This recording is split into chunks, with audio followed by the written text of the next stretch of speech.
If you haven't heard, our special features pack, the on-set experience for Ballistic, is now online, which we made a promo for. This one. Marker.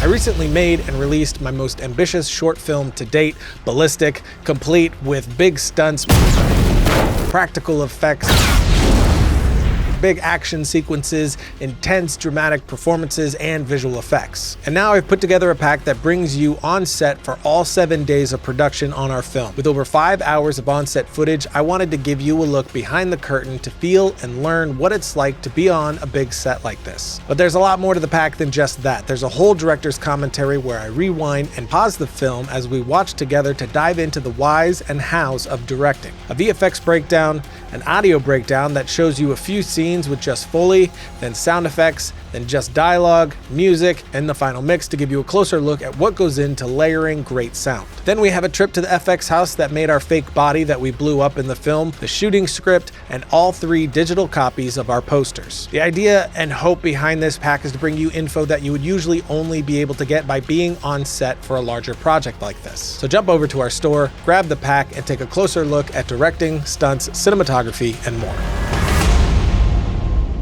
So if you're interested, definitely check out the notes below for a link to that. But today we brought in Chase Smith, my DP for Ballistic, to break down his lighting for one of the scenes in the film, one of my favorite looking scenes in the film, actually. So let's jump right into that with Chase. Logo. And 3, 2. Okay, here we go. Not nervous. I know what I'm doing. Huh? No. Oh, God. Everything I give you, you're going to use. Even this. Choose wisely. Wow, thanks, Ryan.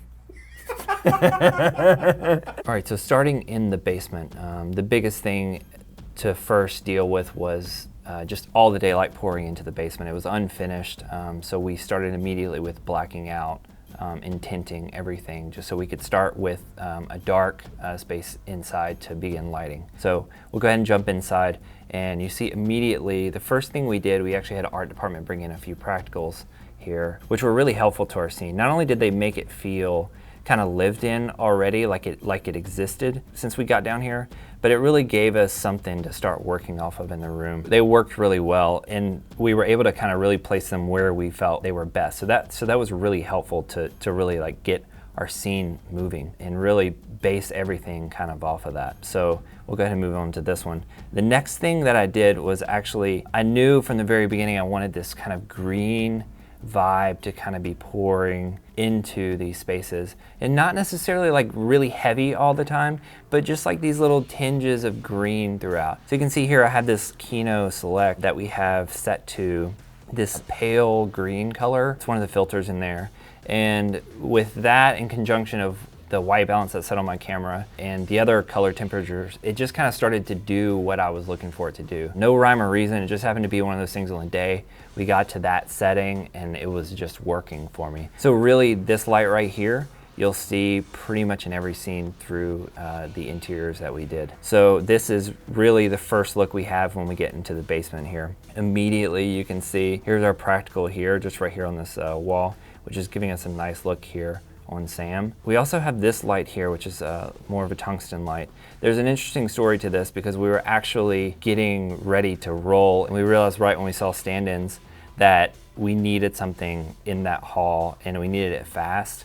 And we definitely didn't have time to run wire and power up a light and set it. So actually we had these little small ICANN Onyx lights and they're battery powered. And so I got Seth, my gaffer, on it real quick and he just set it on the ledge and it was like, that's exactly what we need. And we just rolled real fast. So that was a pretty game time decision that really like helped this moment. And you can see, here's our practical here and here's our dolly track. This whole thing was done on dolly in here. It was kind of a small space, but we were able to do a lot with just a little bit of track in there. So we'll go ahead and move on. So this is when she actually comes to the door and lands. Here you'll see again we have another practical here that we placed. This is creating some nice backlight edge. This is also for when we go to their overs and they're in dialogue there. It's actually creating a nice backlight. as well as motivation for Dana when we actually flip around. And also, look, you're seeing some of that green tinge that I'm wanting to push in here. We pushed this in the grade a little bit, but not a ton. Like, I really wanted to shoot it like that. I didn't want to rely on making sure that happened all later, so I really was conscious to shoot it kind of like that. And then right actually above here, I'll show you this image here, we actually have a little quasar up here, which is wrapped in some plus green to kind of keep pushing that green here. So really just these two lights right here working for the majority of that scene. You'll actually see over here, I also have a 1x1 that is just filling a little bit of the ambient space. So you can kind of see some of this side of her face coming up. That's just a 1x1 just kind of flooded up into the ceiling. So something I want to be conscious of, especially when shooting darker scenes like this, is I wanted to make sure I always kept thinking about eye lights. And sometimes they're tough to get, and sometimes they just work for what you already have lighting in the scene. But especially when you're working with your heroes in dark places, you want to make sure and try to find an eye light for them, just so you can really continue to connect with their eyes and just stay in the scene with them. It really does help. So we'll go ahead and turn around here, and you see we're right at still the same scene here, but we're looking at Dana now. And you can definitely see the difference between the two images here. Dana purposely has a better light quality, which I wanted to kind of, I guess, a little bit convey just a little bit more innocence. I wanted to keep Mom kind of a little more conflicted feeling, I guess, if you want to dive a little deeper into it. But really, this is that practical light along with that quasar that we have right here in the corner. And you can see I'm still kind of keeping her eye light. You can see a little bit of light back here. That's just a practical light, one of those round just lights we have mounted on the wall. So again, here's this ICANN little battery powered light that we had on hand. I actually had a couple of these on set, and I actually originally had no plan to use them specifically, but as soon as we started shooting, I realized that having a couple of these ready to go super fast ended up being really helpful for us.